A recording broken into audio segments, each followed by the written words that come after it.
ఓం శ్రీ గురుభ్యో నమః. వారానికి ఒక కథా ఛానల్ ప్రేక్షకులకి నమస్కారం. ఈరోజు వారానికి ఒక కథా ఛానల్లో పిచ్చుక బద్ధకం గురించి చెప్పుకుందాం.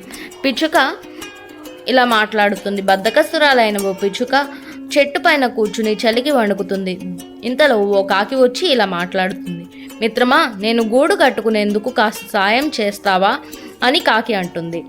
పిచ్చుక అంటుంది, నేను కట్టుకోలేదు, ఇక నీకెలా సాయపడతాను? కష్టపడడం నా వల్ల కాదని తెలుసు కదా, అయినా ఆహారానికి వెళ్ళక నాకు నీరసంగా ఉంది అని పిచ్చుక అంటుంది. కాకి అంటుంది, నాకు సాయం చేసావంటే వారం పాటు నీకు ఆహారం తీసుకొస్తానని కాకి అంటుంది. పిచ్చుక అనుకుంటుంది, భలే ఛాన్స్, కష్టపడకుండా వారం పాటు ఆహారం. సరే.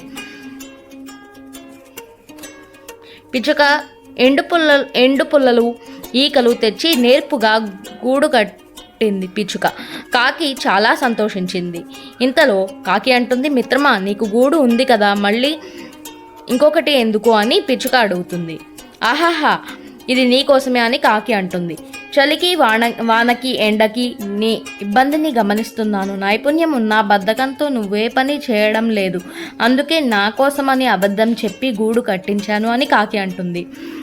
పిచ్చుక అంటుంది, అబద్ధమైన కష్టంలో ఉండే ఆనందాన్ని తెలియజేశావు, ఇక నుంచి బద్ధకాన్ని వదిలేస్తా అని పిచ్చుక అంటుంది.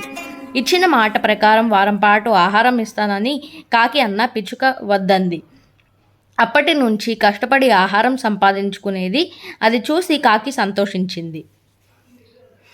ఇందులో మనకి తెలిసిన నీతి ఏంటంటే, బద్ధకం వదిలిపెట్టి ఎవరి నైపుణ్యాన్ని వాళ్ళు తెలుసుకుని దానికి తగిన కష్టం చేస్తే ఆనందం అనేది ఉంటుంది.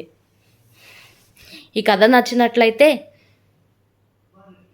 ఛానల్ని లైక్ చేసి సబ్స్క్రైబ్ చేయండి. లోకా సమస్త సుఖినో భవంతు, సర్వే జనః సుఖినో భవంతు.